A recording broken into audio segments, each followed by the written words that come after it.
নমস্কার, আমি ডক্টর বোধিসত্ত্ব খান চলে এসেছি সহজ শেয়ার বাজারের আরেকটি নতুন এপিসোড নিয়ে। প্রিয় বন্ধুরা, আশা করি সবাই ভালো আছেন এবং সুস্থ আছেন। শেয়ার বাজার নিয়ে আর কি আলোচনা করবেন? আমরা, আপনি, আমরা তো রাজনীতি নিয়ে আলোচনা করব। আমরা তো সাধারণ মানুষ, বড় বড় মানুষ, সফল মানুষ, তারা স্ট্র্যাটেজি নিয়ে আলোচনা করবেন বা ওয়েলথ ক্রিয়েশন নিয়ে আলোচনা করবেন। এই মুহূর্তে আমরা যখন ইথানল নিয়ে মেতে রয়েছি, এই মুহূর্তে আমরা যখন মোদিজির বিভিন্ন দেশ ভ্রমণ নিয়ে মেতে রয়েছি, তখন যেটা দাঁড়াচ্ছে যে সফল বিনিয়োগকারীরা তারা কিন্তু নিজের কাজটি ঠিক করে চলেছেন।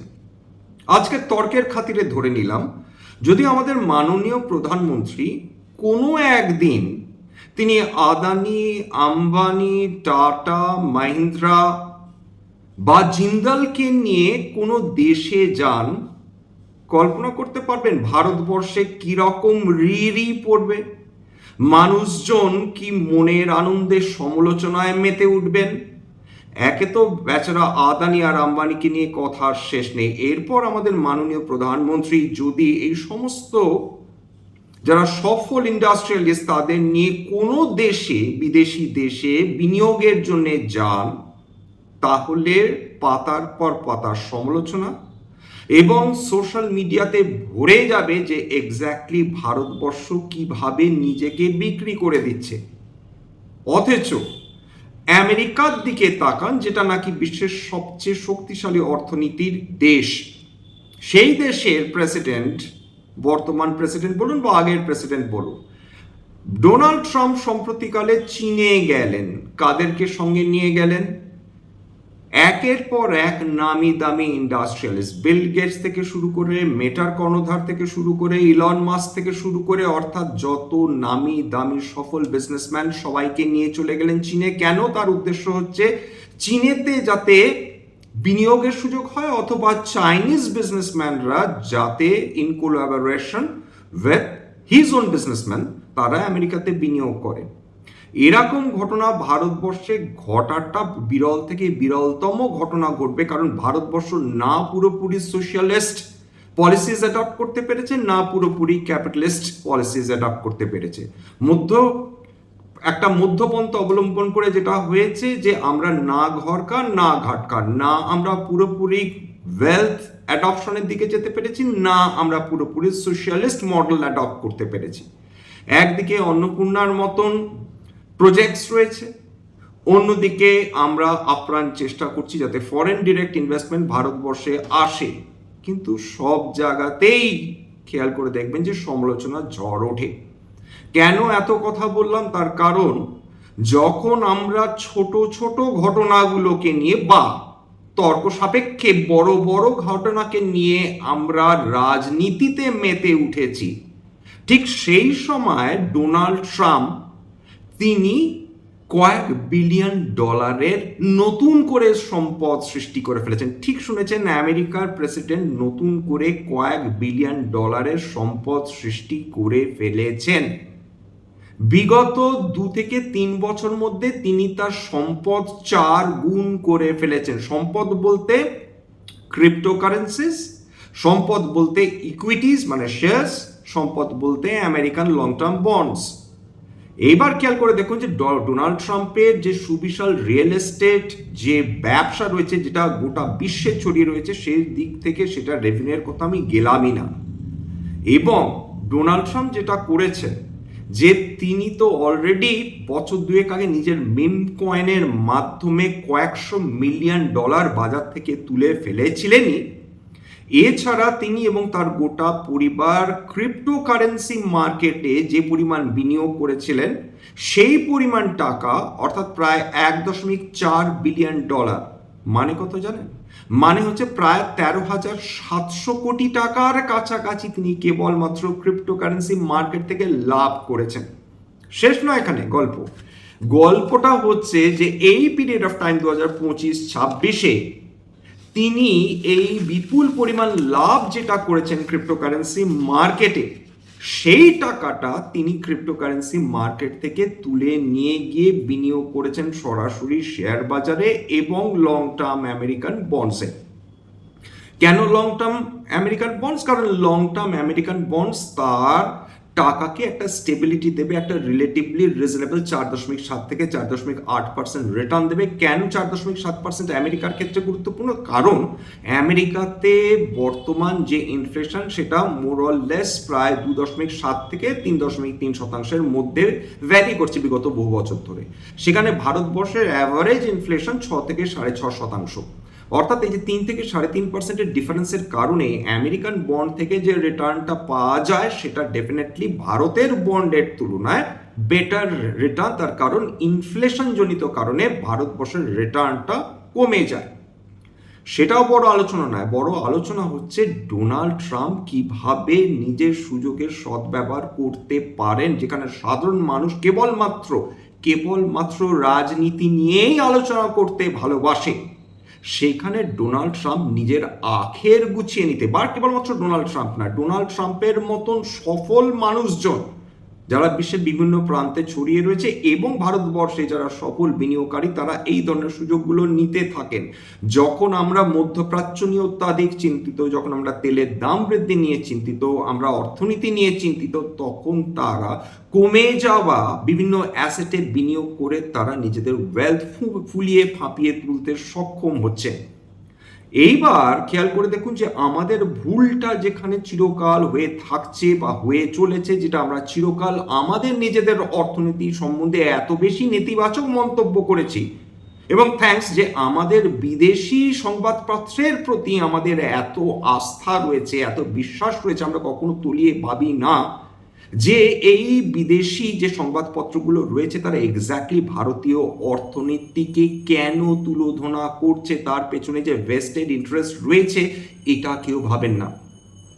বিগত 20 বছরে ভারতবর্ষ ওয়ার্ল্ডে 15th র্যাঙ্ক ছিল ইন টার্মস অফ ইকোনমি, সেখান থেকে উঠে এসেছে 4.3 ট্রিলিয়ন ডলার্সে। এতেও মানুষ সন্তুষ্ট নন, খুব স্বাভাবিকভাবে সন্তুষ্ট হওয়া উচিত না। 10 ট্রিলিয়ন ডলার ইকোনমি আমাদের লক্ষ্য, কিন্তু যারা ভারতবর্ষকে 4.3 ট্রিলিয়ন ডলার ইকোনমি হিসেবে দেখতে চান, তারা যদি পারচেসিং পাওয়ার প্যারিটি দেখেন, সেখানেও ইন্টারন্যাশনাল মনিটারি ফান্ড তারা ক্যাটেগরিক্যালি বলে দিচ্ছেন, প্লিজ ক্রস ভেরিফাই করবেন, আমি যেটা বক্তব্য রাখছি, 17.3 ট্রিলিয়ন ডলারের অর্থনীতি অ্যাট পারচেসিং পাওয়ার প্যারিটি ভারতবর্ষের। উদাহরণ, এটাকে সহজ করে বললে বোঝানো যায় যে আপনি আপনার পাড়ার সেলুনে 30 টাকা থেকে 50 টাকা দিয়ে চুল কাটতে পারবেন, সেটা নিউ ইয়র্কের মতন শহরে আমেরিকায় বসলে সেটা 10 গুণ দাম বৃদ্ধি পাবে, কিংবা 20 গুণ দাম বৃদ্ধি পাবে। আপনাকে 500 থেকে 1000 টাকা ন্যূনতম দিতে হবে কেবলমাত্র চুল কাটার জন্য। এইটাকে বলে পারচেসিং পাওয়ার প্যারিটি। আপনি আপনার টাকা দিয়ে কি কনজিউম করতে পারেন। আপনি 50 টাকার দিয়ে কখনোই আমেরিকাতে গিয়ে আপনার চুল কাটাতে পারবেন না। অর্থাৎ আপনি আপনার টাকা দিয়ে, কত কম টাকা দিয়ে আপনি কত বেশি জিনিস পারচেস করতে পারেন, সেটাকে বলে পারচেসিং পাওয়ার প্যারিটি। এই দিক থেকে ভারতবর্ষের বর্তমান অর্থনীতি 17.3 ট্রিলিয়ন ডলার। কেউ কোনোদিন এটা নিয়ে আলোচনা করেছেন? উত্তর হচ্ছে করবেন না। তার কারণ মানুষকে যদি ভুল না বোঝানো যায়, ভারতের অর্থনীতি সম্বন্ধে যদি কোনো নেতিবাচক মন্তব্য মানুষের মধ্যে ঢোকানো না যায়, ভারতের অর্থনীতি ভালো করছে, এটা কিছু মানুষ কোনোভাবেই মেনে নিতে পারেন না। সেই ক্ষেত্রে তার পলিটিক্যাল ইন্টেনশন ডাইলুটেড হয়ে যায়। এই জায়গাটা দেখুন ট্রাম্প কি করে চলেছেন। ট্রাম্পের এরকম ধরনের কোনো ধরনের ফ্যাসাড নেই, কোনো রকমের আচ্ছাদন নেই। তিনি যেটা চান, তিনি যেটা বলেন, তিনি সেটা করেন। তিনি একটা দেশের প্রেসিডেন্ট হয়েও গোটা বিশ্বকে ম্যানিপুলেট করার ক্ষমতা রাখেন। তিনি যুদ্ধ খেলা করে শেয়ার বাজারকে টলিয়ে দেন, যুদ্ধ খেলা করে ক্রিপ্টো কারেন্সিকে হার্ট করেন, বিভিন্ন ধরনের নেতিবাচক মন্তব্য করে নিজেরই দেশের ডলারকে দুর্বল করে তোলেন। তিনি বিভিন্ন নেতিবাচক মন্তব্য করে বা যুদ্ধ ঘটিয়ে সোনার দামকে 20% অব্দি তার লাইফ হাই থেকে নামিয়ে দিতে সক্ষম হন, এবং সেই সমস্ত বেনিফিট হয় ট্রাম্প বা তার পরিবার পান, নতুবা ট্রাম্পের বন্ধুরা পান। এতেও শেষ নয়, জানেন কি ট্রাম্পের বিগত এক বছরের টোটাল ট্রেড সংখ্যা কত? 25,000-এর ওপর, অর্থাৎ যেটা হিসেব দেখাচ্ছে, এটা আমার বক্তব্য না, রয়টার্সের বক্তব্য, বিজনেস টুডে দেখুন, বিশ্বের তাবর তাবর সংবাদপত্র, যেটা আমেরিকার প্রেসিডেন্ট ডোনাল্ড ট্রাম্প তার ট্যাক্স ফাইলিংয়ে জানিয়েছেন, সেইটাই আপনাদের সামনে তুলে ধরছি। ক্রস ভেরিফাই সবসময় করবেন, এটা আমার তরফ থেকে বরাবরের মতন অনুরোধ। এবং তিনি প্রত্যেক 5 মিনিট অন্তর অন্তর একটি করে ট্রেডিং করেছেন। এক বছরে 25,000-এর ওপর ট্রেড, মানে প্রতি 5 মিনিট অন্তর একটি করে ট্রেড নেওয়া।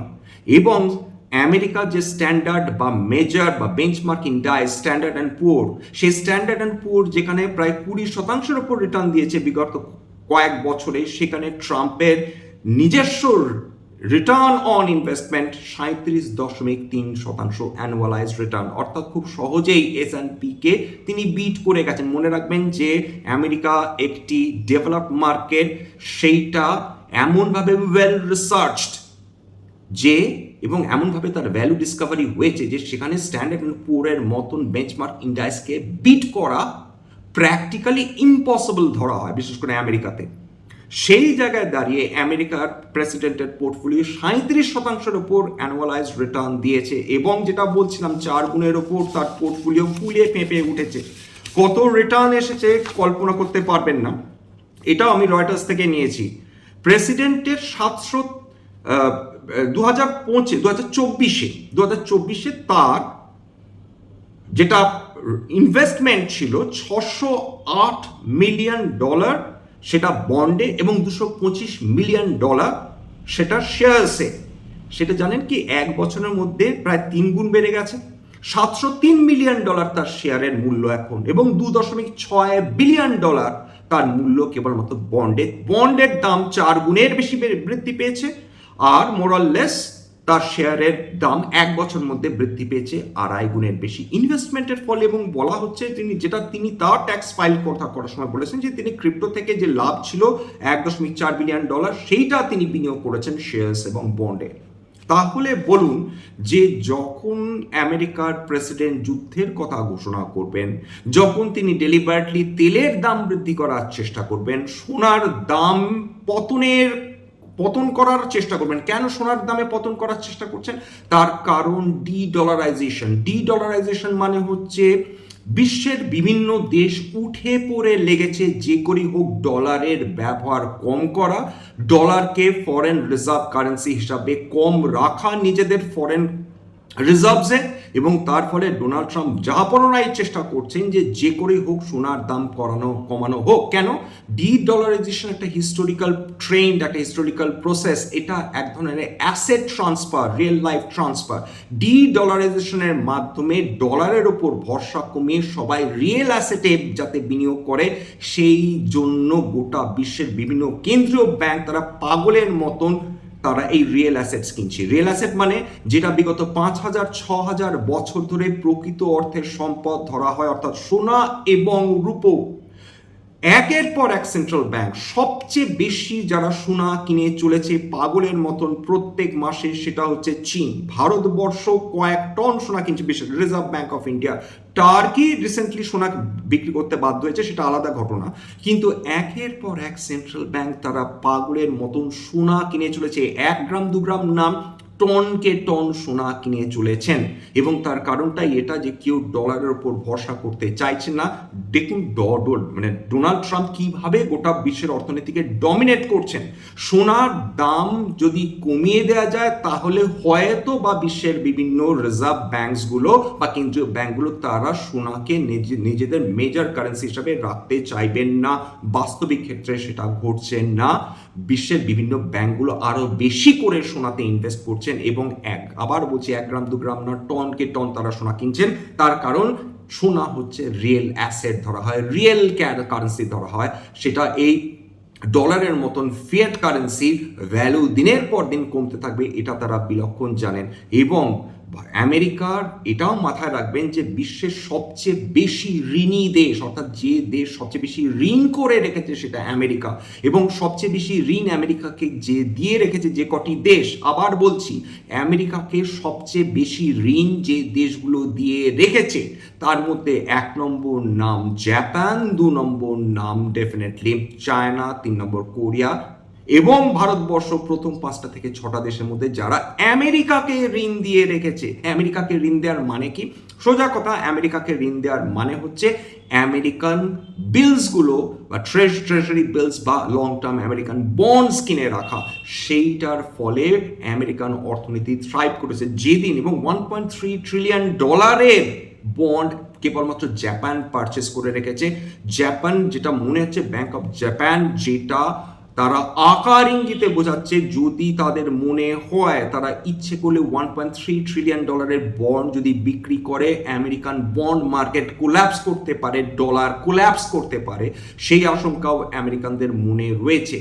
স্বাভাবিকভাবে ডোনাল্ড ট্রাম্প তার পক্ষে যতখানি খেলা সম্ভব ততখানি খেলে চলেছেন, মাঝখান থেকে সাফারার হচ্ছেন, কিন্তু সাধারণ বিনিয়োগকারীরা তাদের আবার বলা যে লং টার্ম ইনভেস্টমেন্ট ওভারঅল এই ধরনের ম্যাক্রো ইকোনমিক ফ্যাক্টরস সেগুলোকে ফ্যাক্টর ইন করে ফেলে। শর্ট টার্ম ভোলেটিলিটি সেটা 2 বছর থাকতে পারে, 3 বছর থাকতে পারে, এবং মাথায় রাখবেন যে আমাদের ক্ষেত্রে তেলের দাম যতখানি বৃদ্ধি হলো সেইটা যতখানি না সংকটের, আমাদের ক্ষেত্রে যতখানি অর্থনীতি সেটা বিদেশ থেকে আমরা যা আমদানি করছি তার জন্যে আমাদের অর্থনীতিকে যতখানি না পয়সা বিদেশে দিতে হচ্ছে তার থেকে অনেক বেশি গুরুত্বপূর্ণ কত ফরেক্স ট্রেড হচ্ছে প্রত্যেক দিন।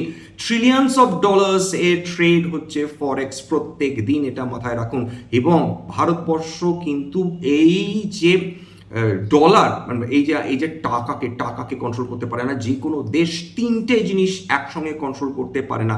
ভারতবর্ষ এই মুহূর্তে তারা ক্যাপিটাল ফ্লোকে কন্ট্রোল করতে পারে, ইন্টারেস্ট রেটকে কন্ট্রোল করতে পারে, কিন্তু তারা টাকার ডিভ্যালুয়েশনকে কন্ট্রোল করতে পারে না। অন্যদিকে চায়না অন্য জিনিসটা অফ করেছে, তারা ইন্টারেস্ট রেটকে তারা ক্যাপিটাল মানে যেটাকে ক্যাপিটাল ফ্লো বলে সেইটাকে তারা কন্ট্রোল করতে পারে না। তারা যেটা করে তারা নিজেদের কারেন্সিকে কন্ট্রোল করতে পারে, তারা নিজেদের ইন্টারেস্ট রেটকে কন্ট্রোল করতে পারে। অর্থাৎ এটা সবসময় মাথায় রাখবেন, বিশ্বের সমস্ত দেশ এই 3টে ফ্যাক্টরের মধ্যে যে কোনো 2টো ফ্যাক্টর চুজ করে থাকে। ঠিক সেই কারণেই আপনারা ক্রমাগত টাকার ডিভ্যালুয়েশন দেখতে থাকবেন। ঠিক সেই কারণেই চায়নাতে কিন্তু খুব বেশি পরিমাণ বিদেশি বিনিয়োগ হয় না। যাকে এখানে শেষ করবো, এইটুকুনি বোঝার আমাদের বুঝতে হবে যে বর্তমানে যেটা ঘটছে এই যে শর্ট টার্ম যে volatility is going to stay, কারণ ডোনাল্ড ট্রাম্প তার কাছে মরালিটি এথিক্স বলে কোনো গল্পই নেই, তার কাছে একটাই লক্ষ্য ম্যাক্সিমাইজেশন অফ প্রফিট, যেটা যে কোনো ক্যাপিটাল মানে যদি যে কোনো অর্থনীতি যেটা সোশ্যালিস্ট অর্থনীতি নয় সেই অর্থনীতিগুলোতে এই ধরনের স্ট্র্যাটেজিগুলো সবচেয়ে ভালো কাজ করে। আজকে এখানে শেষ করলাম। স্ট্যান্ডার্ড সেই অর্থে কোনো ডিসকাশন নেই, কোনো স্টকস নিয়ে আলোচনা করিনি। গোল্ডের ক্ষেত্রে সেটা অবশ্যই বলবো যে এটা কেবলমাত্র একটা এডুকেশন চ্যানেল, বাঙালি বিনিয়োগকারীদের ইনভেস্টর অ্যাওয়ারনেস বৃদ্ধির জন্য। এখানে কোনো ধরনের অ্যাসেট বা কোনো শেয়ার্সের buy sell recommendation suggestion advice এমনকি ইনফ্লুয়েন্স করার প্রচেষ্টা নেই। আমার কথা শুনে যদি কোনো অ্যাসেট বা কোনো শেয়ারের বাই সেল সিদ্ধান্ত নেন ক্ষতির মুখোমুখি হতে পারেন। সুতরাং সবসময় একজন সেবি রেজিস্টার্ড ইনভেস্টমেন্ট অ্যাডভাইসারের পরামর্শ নেওয়ার চেষ্টা করবেন বা নিজে ডিউ ডিলিজেন্স করবেন, সেক্ষেত্রে আপনারা উপকৃত হলেও হতে পারেন। সবশেষে যেটা বলি, যদি এই ধরনের এপিসোড আপনাদের ভালো লাগে প্লিজ একটা লাইক দেবেন, প্লিজ সাবস্ক্রাইব করবেন, এবং যদি সত্যি মনে হয় আমার বাঙালি ভাই বোনদের জীবনে একটুখানি ভ্যালু অ্যাড করতে পেরেছি প্লিজ নিজে গ্রুপে শেয়ার করে দেওয়ার চেষ্টা করবেন। আজকের জন্য নমস্কার।